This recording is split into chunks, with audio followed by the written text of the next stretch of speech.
জয় শ্রীকৃষ্ণ। রাধে রাধে। নমস্কার বন্ধুরা, রাধাকৃষ্ণ ভক্ত ইউটিউব চ্যানেলে আপনাদের সকলকে স্বাগতম। আশা করছি আপনারা সকলেই ভগবানের কৃপায় ভালো আছেন ও সুস্থ আছেন। বন্ধুরা, একাদশী অত্যন্ত গুরুত্বপূর্ণ এবং পবিত্র একটি তিথি। বিশেষ করে চৈত্র মাসের শুক্লপক্ষের এই কামদা একাদশী ভক্তদের জীবনে বিশেষ তাৎপর্য বহন করে। কামদা শব্দের অর্থ হলো যা সমস্ত কামনা পূর্ণ করে। শাস্ত্র মতে এই ব্রত পালন করলে মানুষ তার অজান্তে সমস্ত পাপ থেকে মুক্তি পায় এবং পরম গতি লাভ করে। তাই আজকের ভিডিওতে আমরা জানব 2024 সালের কামদা একাদশীর কবে পড়েছে, কামদা একাদশী ব্রতের পৌরাণিক প্রেক্ষাপট ও মাহাত্ম্য, কামদা একাদশীর ব্রত পালনের নিয়মাবলী, এই ব্রত পালনের অলৌকিক ফল ও গুরুত্ব। একাদশীর দিন যে 5টি কাজ করা কঠোরভাবে নিষিদ্ধ, ভগবানের প্রীতির জন্য বিশেষ 3টি করণীয় কাজ।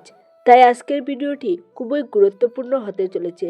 মূল পর্বে যাওয়ার আগে আমার সকল দর্শক বন্ধুদের কাছে অনুরোধ, ভিডিওটি আপনারা শুরু থেকে শেষ পর্যন্ত মনোযোগ সহকারে দেখবেন। যদি ভালো লাগে তবে একটি লাইক করবেন আর কমেন্টে ভক্তি ভরে লিখুন জয় মা লক্ষ্মী, জয় শ্রীকৃষ্ণ, রাধে রাধে। বন্ধুরা, তো চলুন শুরু করা যাক আজকের আলোচনা। কামদা একাদশী ব্রতের মাহাত্ম্য ও পৌরাণিক কাহিনী। হিন্দু শাস্ত্র ও পুরাণ অনুযায়ী চৈত্র মাসের শুক্লপক্ষের এই একাদশী তিথিটি অত্যন্ত শুভ। শ্রীকৃষ্ণ যুধিষ্ঠিরকে এই একাদশীর মাহাত্ম্য বর্ণনা করতে গিয়ে একটি অলৌকিক কাহিনীর অবতারণা করেন। প্রাচীনকালে রত্নপুর নামক এক সুন্দর নগরে পুণ্ডরিক নামে এক গন্ধর্ব রাজা রাজত্ব করতেন। গন্ধর্ব নগরে ললিত এবং ললিতা নামক এক গন্ধর্ব দম্পতি বাস করতেন, যারা একে অপরকে অত্যন্ত ভালোবাসতেন। একদিন রাজসভায় গান করার সময় ললিত তার পত্নী ললিতার কথা স্মরণ করায় সুর তাল হারিয়ে ফেলেন। এতে রাজা অত্যন্ত ক্রুদ্ধ হয়ে ললিতকে রাক্ষস হওয়ার অভিশাপ দেন। ললিত এক ভয়ানক রাক্ষসে পরিণত হন এবং তার শরীর বিশাল আকার ধারণ করে। ললিতা তার স্বামীর এই দুর্গতি দেখে বিচলিত হয়ে ঋষি শৃঙ্গির আশ্রমে গিয়ে সাহায্য প্রার্থনা করেন। ঋষি তাকে চৈত্র মাসের শুক্লপক্ষের কামদা একাদশী ব্রত পালন করার পরামর্শ দেন। ললিতা অত্যন্ত ভক্তি সহকারে এই ব্রত পালন করেন এবং তার অর্জিত পুণ্যফল স্বামীর উদ্দেশ্যে অর্পণ করেন। ফলে ললিত তৎক্ষণাৎ রাক্ষস থেকে মুক্তি পেয়ে দিব্যদেহ লাভ করেন। এই মাহাত্ম্যের কারণেই একে কামদা বা সকল কামনা পূর্ণকারী একাদশী বলা হয়। কামদা একাদশীর ব্রত কিভাবে পালন করবেন? একাদশী ব্রত পালন করতে হলে কেবল উপবাস থাকলেই চলে না।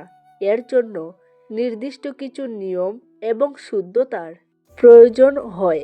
নিচে বিস্তারিতভাবে নিয়মগুলি আলোচনা করা হলো। 1. পূর্ব দিনের প্রস্তুতি, অর্থাৎ দশমীর দিন থেকেই সংযম পালন করতে হয়। সূর্যাস্তের আগে নিরামিষ ভোজন গ্রহণ করে ব্রতের জন্য মানসিক প্রস্তুতি নিতে হয়। 2. সংকল্প ও প্রাতঃস্নান, একাদশীর দিন ব্রহ্ম মুহূর্তে ঘুম থেকে উঠে স্নান সেরে পরিষ্কার বস্ত্র পরিধান করতে হয়। এরপর শ্রী বিষ্ণুর সামনে হাত জোড় করে ব্রত পালনের সংকল্প গ্রহণ করতে হয়। 3. উপবাস, সামর্থ্য অনুযায়ী নির্জলা অর্থাৎ জল ছাড়া বা সজল উপবাস রাখা যায়। যদি কেউ শারীরিক অসুস্থতার কারণে সম্পূর্ণ উপবাসে অক্ষম হন, তবে তিনি অনুকল্প হিসাবে ফলমূল বা একাদশীর উপযোগী খাদ্য গ্রহণ করতে পারেন। তবে অন্ন, শস্য বা ডাল জাতীয় খাবার পুরোপুরি বর্জনীয়। 4. পূজা পদ্ধতি, ভগবান শ্রীবিষ্ণুর মূর্তিতে চন্দন, তুলসী পাতা, ফুল, ধূপ দীপ দিয়ে পূজা করতে হয়। ধূপ দীপ জ্বালিয়ে শ্রীবিষ্ণুর সহস্র নাম বা নারায়ণ স্তুত পাঠ করতে হয়। 5. রাত্রি জাগরণ। শাস্ত্র অনুসারে একাদশীর রাতে জেগে থেকে ভগবানের নাম সংকীর্তন বা ধর্মগ্রন্থ পাঠ করলে ব্রতের পূর্ণফল লাভ হয়। কামদা একাদশীর ব্রত পালন করলে কি ফল হয়? সনাতন ধর্মে কামদা একাদশীকে পাপ বিনাশী ব্রত হিসেবে গণ্য করা হয়। এই ব্রত পালনের ফলগুলোর নিচে বিস্তারিত দেওয়া হলো। পাপ থেকে মুক্তি। মানুষ তার জীবনে জ্ঞাত বা অজ্ঞাতসারে অনেক ভুল বা পাপ করে থাকে। কামদা একাদশী ব্রত পালনে এমনকি ব্রহ্ম হত্যার মতো মহা পাপ থেকেও মুক্তি পাওয়া সম্ভব বলে পুরাণে বর্ণিত আছে। ললিত ও ললিতার কাহিনী থেকে জানা যায় যে এই ব্রত মানুষকে নিজ যোনি থেকে মুক্তি দিয়ে দিব্য গতি প্রদান করে, মনস্কামনা পূর্ণ করে। যারা জাগতিক বা আধ্যাত্মিক উন্নতির আকাঙ্ক্ষা পূরণ করেন তাদের জন্য এই ব্রত অত্যন্ত ফলদায়ক। এটি মনের সকল সদিচ্ছা পূর্ণ করতে সাহায্য করে। পরমপদ লাভ। মৃত্যুর পর পূর্ণজন্মের চক্র থেকে মুক্তি পেয়ে বৈকুণ্ঠের স্থান লাভের পথ প্রশস্ত হয়। কামদা একাদশীর দিন ভুলেও করবেন না এই 5টি কাজ। একাদশী অত্যন্ত পবিত্র দিন, তাই এই দিনে কিছু কাজ করা শাস্ত্রীয়ভাবে নিষিদ্ধ। বিশেষ করে এই 5টি কাজ থেকে দূরে থাকা একান্ত জরুরি। চাল বা অন্ন গ্রহণ। একাদশীর দিন চাল, ডাল, গম বা রবি শস্য জাতীয় খাবার গ্রহণ করা কঠোরভাবে নিষিদ্ধ মনে করা হয়। এই দিন অন্ন বা শস্যের মধ্যে পাপ পুরুষ অবস্থান করেন। মিথ্যাচার ও ক্রোধ। এই দিন কারোর সাথে বিবাদ করা, মিথ্যা কথা বলা বা মনে ক্রোধ পোষণ করা উচিত নয়। মানসিকভাবে শান্ত ও পবিত্র থাকা ব্রতের অন্যতম শর্ত। তামসিক আহার ও নেশা। পেঁয়াজ, রসুন, মাছ, মাংস বা যে কোনো ধরনের নেশাজাতীয় দ্রব্য এই দিন স্পর্শ করাও উচিত নয়। এটি ব্রতের পবিত্রতা নষ্ট করে। চুল ও নখ কাটা। একাদশীর দিন চুল কাটা, নখ কাটা বা কৌরকর্ম করা অশুভ বলে মনে করা হয়। এর ফলে পরিবারের অমঙ্গল হতে পারে। দিবানিদ্রা। একাদশী দিনের বেলা করে ঘুমানো বা দিনের বেলা ঘুমানো উচিত নয়।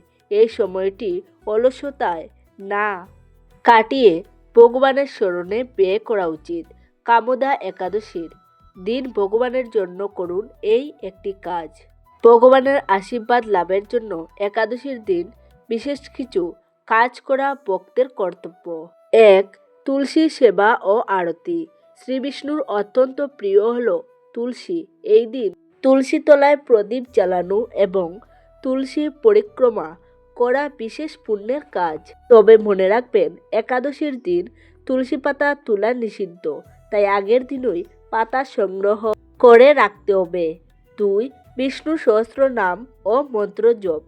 এই পবিত্র দিনে ওম নমো ভগবতে বাসুদেবায় মন্ত্রটি জপ করা এবং বিষ্ণু সহস্রনাম পাঠ করা অত্যন্ত ফলদায়ক। এতে চিত্ত শুদ্ধ হয় এবং মনে প্রশান্তি আসে। 3. দান ধ্যান। একাদশীর দিন বা পরের দিন দ্বাদশীতে অসহায় মানুষদের অন্ন বা বস্ত্র দান করা অত্যন্ত পুণ্যের কাজ। তবে অন্ন দান করার ক্ষেত্রে দ্বাদশী তিথিকেই বেশি প্রাধান্য দেওয়া হয়। 2026 সালে কামদা একাদশীর সঠিক সময়সূচি ও পালনের সময়সূচি। 2026 সালে কামদা একাদশী তিথিটি মার্চ মাসের শেষ ভাগে পড়েছে। উদয়া তিথি এবং শাস্ত্রীয় নিয়ম মেনে ব্রত পালনের সঠিক সময় নিচে তুলে ধরা হলো। একাদশী তিথির সময়কাল। একাদশী তিথি শুরু 28 মার্চ 2026 শনিবার, ভারতীয় সময় সকাল 8:45।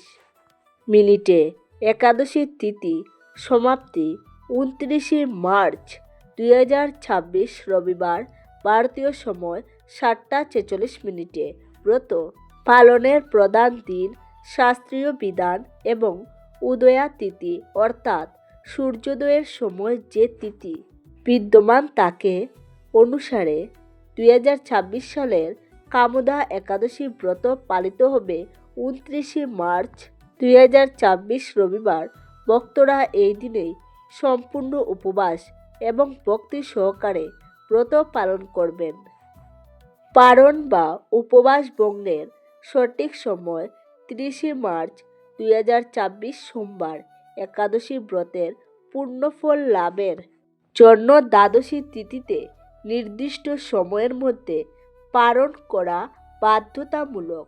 অঞ্চলভেদে সূর্যোদয়ের সময়ের তারতম্যের কারণে পারণের সময় সামান্য পার্থক্য হতে পারে। ভারতের সময় অনুসারে 30 মার্চ 2026 সোমবার ভোর 6টা 14 থেকে সকাল 7টা 9 পর্যন্ত। বাংলাদেশের সময় অনুসারে 30 মার্চ 2026 সোমবার ভোর 6টা 44 থেকে সকাল 7টা 39 মধ্যে পারণ সম্পূর্ণ করতে হবে। পারণের সময় অবশ্যই সূর্যোদয়ের পর এবং দ্বাদশী তিথি থাকাকালীন হওয়া উচিত। পারণের সময় শ্রী বিষ্ণুর প্রসাদ বা তুলসী মিশ্রিত জল দিয়ে উপবাস ভঙ্গ করা বিধেয়। কামদা একাদশী কেবল একটি উপবাসের দিন নয়, এটি আত্মিক শুদ্ধি এবং ভগবানের সাথে সংযোগ স্থাপনের একটি মাধ্যম। ভক্তি ভরে এই ব্রত পালন করলে পারিবারিক সুখ শান্তি বৃদ্ধি পায় এবং জীবনের সকল বাধা দূর হয়। শাস্ত্রীয় নিয়ম মেনে এবং শ্রদ্ধা সহকারে ব্রত পালন করে আপনারা যেন ভগবানের কৃপা লাভ করতে পারেন এই প্রার্থনা করি। প্রিয় বন্ধুরা, ভিডিওটি দেখে যদি আপনারা উপকৃত হন তাহলে অবশ্যই একটি লাইক করবেন আর আপনজনদের সাথে শেয়ার করে দেবেন যাতে তারাও এই একাদশী সম্পর্কে জানতে পারে। সবাই ভালো থাকুন, সুস্থ থাকুন। দেখা হবে নতুন একটি ভিডিওতে। নমস্কার, ধন্যবাদ।